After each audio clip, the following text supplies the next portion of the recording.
The world is changing, and unless you've been living in a cave, you are no doubt aware of what has been happening. Whether it's about nations going bankrupt, countries collapsing, and others waging war, what could possibly be worse? But that's not what I'm talking about. Whilst these things may be affecting our lives to some degree or another, the world is facing a cost of living crisis that has never been seen before. The word living is now becoming synonymous with surviving and harder to tell the difference, especially when billions of people all over the world are finding it extremely difficult just to make ends meet. You probably have your own opinion on this subject that seems to stir up different emotions, whether it's anger, frustration, helplessness, fear, or that gut-wrenching feeling of despair. Maybe you're wondering why, or perhaps how did we get here? It's about time that we unveil the curtains and find out exactly what's behind the cost of living crisis, because at the heart of it all is something much sinister and eye-watering.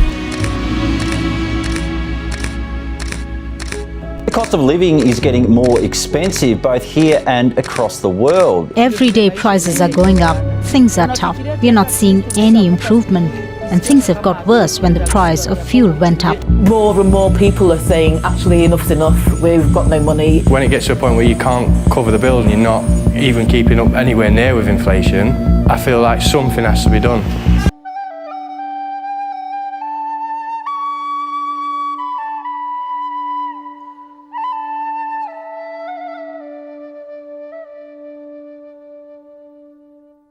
A question.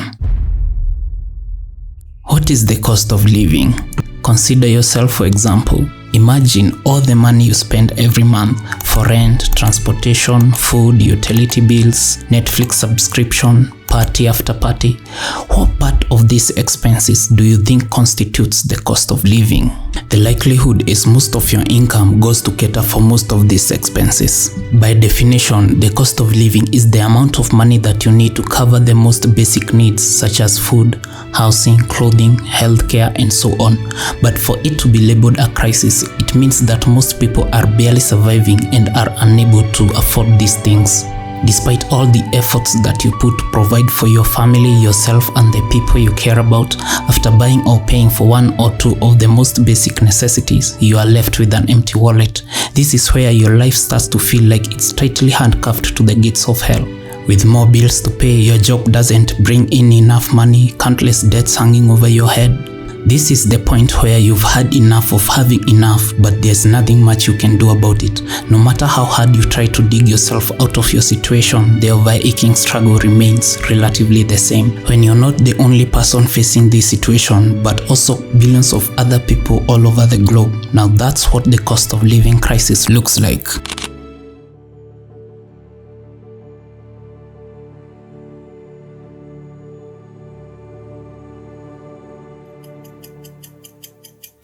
Let's time travel a few years back to late 2019. The world was enjoying yet another year of the same old vicious cycle of life. During the month of December, as always, people were in celebration mood and the streets were bustling with excitement and full of joy about ending the year as usual. Everybody was setting their new year resolution, as they often do, about much of what's to come in the following year of 2020. And then, everything changed.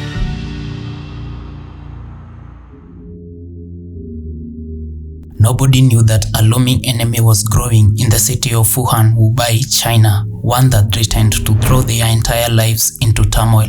That enemy was the severe acute respiratory syndrome coronavirus 2, commonly known as COVID-19. A few months later, the virus had successfully crept into other countries and seemed to wreak havoc everywhere. On 11th of March 2020, the World Health Organization declared a global pandemic.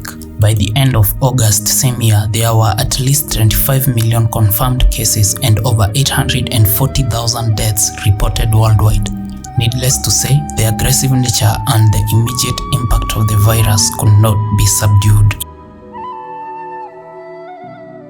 You see, the moment COVID-19 became a global threat, it set in motion a series of actions that consequently shaped the global economy and steered the world toward the cost of living crisis that we are currently facing. The COVID-19 pandemic raised unprecedented health problems, but there were other glaring issues that most economies had to come face to face with. Not to mention, governments intervened by establishing stringent measures that fell in the spectrum of social distancing, travel restrictions, curfews, lockdowns, and so on. Whilst the timing, nature, and scope of strategies put forth by governments varied across nations, most of them seems to be a recurring theme. Although these strategies proved effective in containing the virus, they also triggered major economic and social disruptions on a global scale.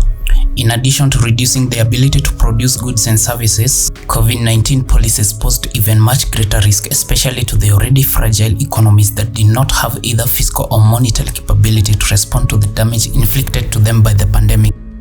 According to the IMF's World Economic Outlook, countries that implemented more strict measures experienced a huge decline in GDP. For instance, most regional lockdowns were conflated with several issues including lower consumption, lower industrial production, lower investment, and so on. With travel restriction and international trade restrictions in place, cargo logistics became even more difficult, which raised transportation costs for ground, air, and ocean.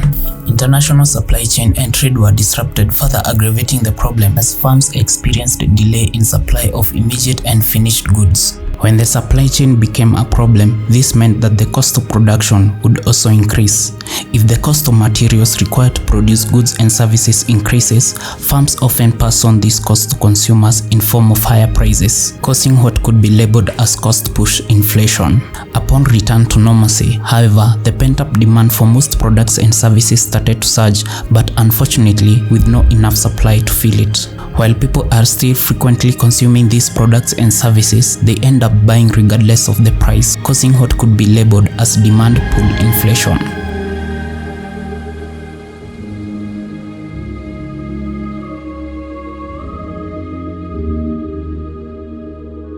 The world was caught off guard and no government was prepared for a pandemic of that magnitude.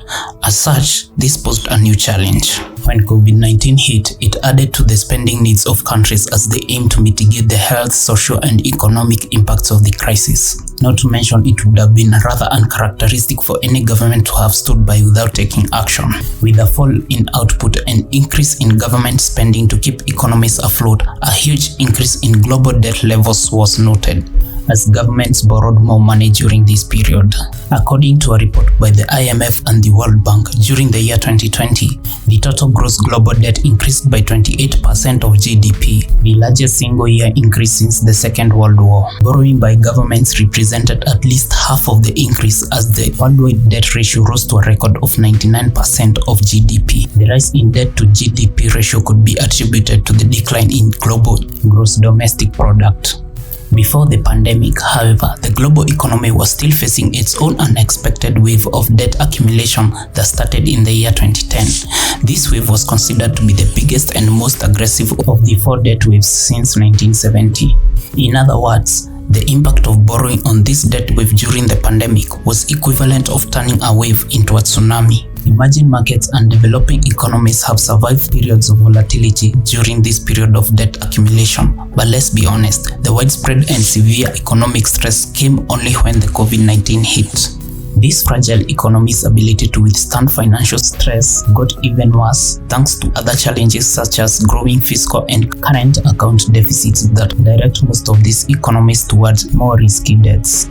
And if history has anything to add, is that a rapid increase in debt accumulation often leads to higher risk of public debt defaults, financial crisis, and bank crises that are of course economically costly. This crisis often leads to government collapse, civil unrest, and of course a huge setback to the growth prospect of the affected country. The collapse of Sri Lanka is a good example that might help put this into perspective. Stick with me here because understanding this context is important, as it will help shed light on why debt is one of the biggest reasons we are experiencing the cost of living crisis. Okay, fine. Now what? How does this factor into my everyday cost of living? To answer that question, I will pose you another question. Where do you think your government gets the money to repay these debts?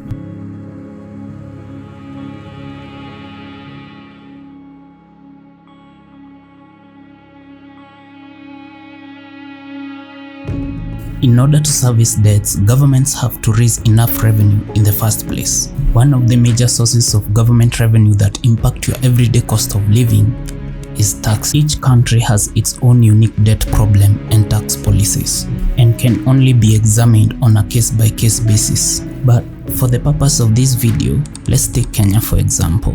Kenya is one of the 29 other countries at high risk of debt distress. At the moment, Kenya is ranking 18th in Africa with a debt to GDP ratio of 69%, which exceeds the 50% threshold required by the IMF for low to middle income countries. Between the year 2013 and by the end of December 2021, Kenya's debt has increased from 1.89 trillion Kenyan shillings to about 8.2 trillion. As of March 2022, this debt was standing at around 8.4 trillions. Just to reiterate, in the last 10 years, Kenya's debt has been quadrupled from 16 to the upwards of $71 billion. According to the Central Bank of Kenya, Kenya's debt is expected to surpass $87 billion by the end of 2024. Despite everything, the Kenyan government keeps raising its debt ceiling every few years. In October 2019, the debt ceiling was raised from 6 to 9 trillion Kenya shillings, and now this year 2022, the ceiling has been raised once more from 9 to 10 trillion Kenya shillings by the Kenya Parliament. What's even more reprehensible is that to make this possible, the Kenya Parliament had to amend the Public Finance Management Regulation of 2015 that required public debt to never surpass 10 trillion Kenya shillings. This puts the country in a more peculiar position and even more difficult to move forward without repeating the same vicious cycle of borrowing. People have been led to believe that these loans are necessary to fund infrastructural projects and bridge the fiscal deficit. While the need for bridging the fiscal deficit and of course improve infrastructure are valid undertakings, however, finding cheaper options to improve infrastructure is arguably more sustainable. But with less fiscal headroom, any hopes for Kenya not raising its debt ceiling once more in the near future have been dashed. Starting July 2022, Kenya is repaying a loan of $900 million to the Export-Import Bank of China, otherwise known as Exim Bank of China, in addition to other interest payments to governments and financial institutions. The Exim Bank of China was responsible for financing 90% of the standard gauge railway, as well as 85% of the Nairobi Southern Bypass. Bear in mind that Kenya is still under pressure by the IMF to raise more revenue. In the attempt to raise this revenue, the Kenyan government resort to increasing taxes on essential goods. This is being done by raising VAT on some goods and excess duty on others. At least 9 new taxes and levies have been introduced recently. This has been so bad to a point where manufacturers have labeled these taxes as punitive. A new VAT of 16% that was imposed on cooking gas is a good example of this. When the government keeps imposing these new and quote punitive taxes across the board, the overall cost of living will no doubt keep going up, and the country's most vulnerable are the ones who suffer the most. According to data from the Central Bank of Kenya, out of every dollar of taxpayers' money, 57% goes towards repaying the country's debt. Public debt repayment is one of the biggest expenditures for the national government, leaving little cash to cater for the country's needs such as affordable housing, aiding health sector, and other important development projects that are vital for job creation.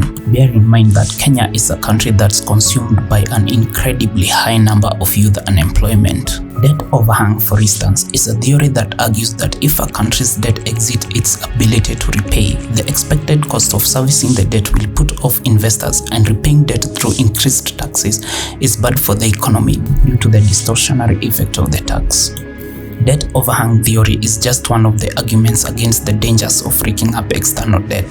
Then of course there is David Ricardo's theory of public debt. Ricardo's theory recognizes that underperforming loans borrowed externally required to be paid in foreign currency, which raises the demand for foreign currency and weakens the value of domestic currency. He further argues that the tax burden imposed as a means to service the debt drives capital abroad. And as we've seen in this case, more than half of Kenya's tax revenue goes towards public debt repayment. Once more, the prevailing vicious cycle of borrowing is rampant. To be clear, my aim here is not to criticize countries using debt for growth and development. It's not essentially a bad thing. However, I do take issue with the context behind why these loans are procured. Whilst some are necessary, others that do not make economic sense are just a big insult to the people. A legacy played by leaders with little regard for those whom they are supposed to be serving. If well utilized, and that's a big if, debt is in fact an extremely useful tool that can take any country's economic position to greater heights. Debt should be viewed as a double-edged sword that can either build or destroy an economy. Therefore, it should not be taken with a dangerous disregard for the country's most vulnerable, as they are often the ones who end up carrying this hefty burden. Kenya is not a one-off example. Upon closer look, and you will notice these recurring patterns in most countries and could be extrapolated to explain why most nations are having the biggest cost of living crisis today. Whilst some may argue that the COVID-19 debt accumulation was due to the economic surprise that most countries could not have foreseen, that's only half the truth. Most problems we are facing have been years in the making, not to mention bad policies that cause governments to spend way beyond their means is a fundamental problem across nations. Although debt is not the only problem underpinning the cost of living, it has ultimately amplified the whole crisis. And with all of that out of the way, I will now end this part of the video by quoting Martin Ginsburg: "How a government taxes its citizens is a direct declaration of a country's values."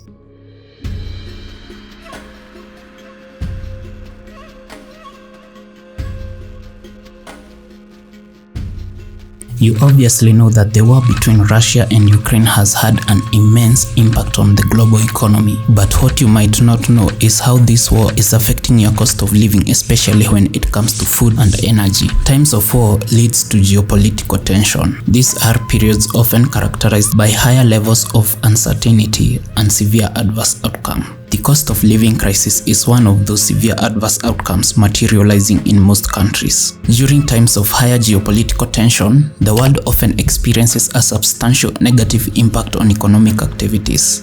These periods are associated with the destruction of both human and physical capital. It becomes difficult to efficiently utilize resources. There is a diversion of international trade and the flow of capital, and not to mention the global supply chain gets disrupted. Both Russia and Ukraine are collectively referred to as the world's breadbasket, and there is a good reason for this.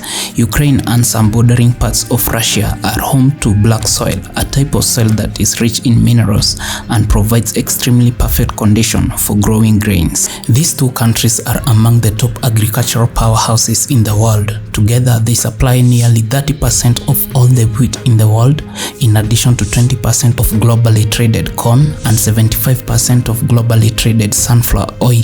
The Russian blockade of the southwestern coast of Odessa prevents any agricultural exports from leaving Ukrainian ports. Before the war, 90% of Ukrainian oilseed and grain exports relied on the Black Sea route, which has been completely blocked by the Russian army. At least 20 million tons of wheat are estimated to be held up.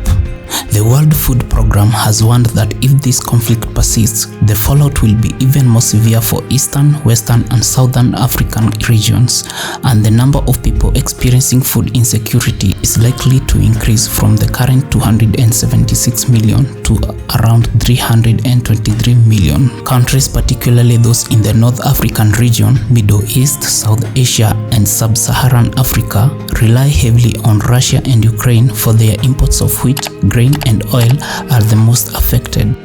Most of the Ukraine's wheat production comes from the southern and eastern part of the country, where the war has been more intense. Moreover, the planting of main crops such as barley, corn, and sunflower that often happen in spring was disrupted.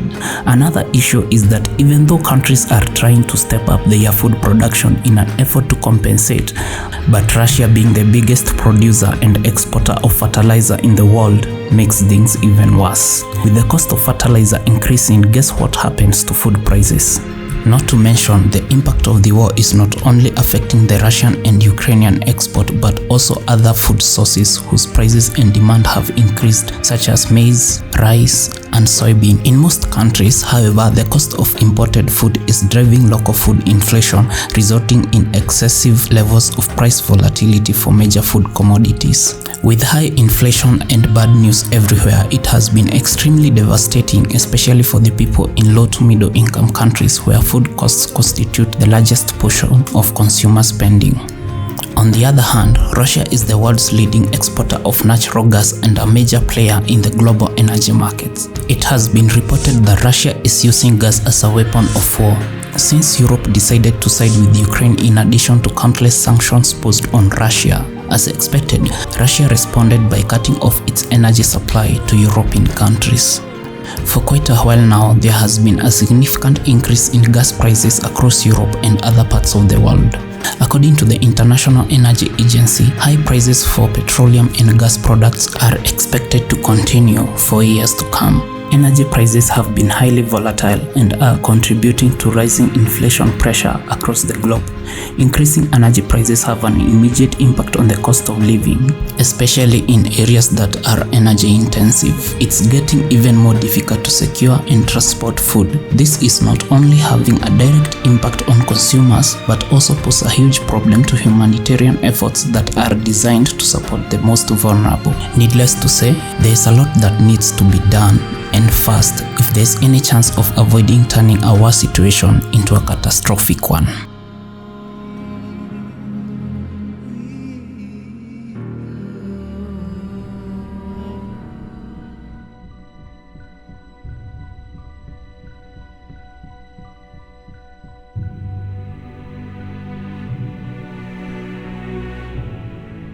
They say bad things come in threes, and with the COVID and then the war, I can't help but wonder if the worst is yet to come.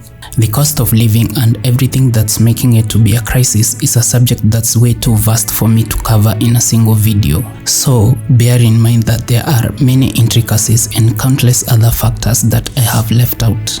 My aim here has been to demonstrate both domestic and outside factors that are out of the ordinary and pretty much exemplifies what's wrong with the cost of living. I have also come to notice that the mainstream media has popularized this crisis, portraying it as something new and same for everyone. Well, it's not. The cost of living crisis does not mean the same to everybody. To some, it is nothing more than the latest fad. To others, it has been the one thing that has pushed them down in the dumps, and there are those in a more vulnerable and desperate situations who have been living it their entire lives.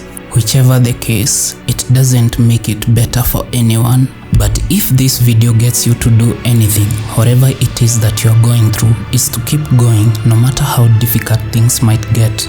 Whether you're struggling to pay your rent so you can keep a roof over your head, or struggling to buy food so you can eat and feed your family, or any other struggles that you're going through, no matter what happens, do not quit. As you keep going, you will make it through the next day, the next week, next month, and next year, and eventually we will be out of this hellhole.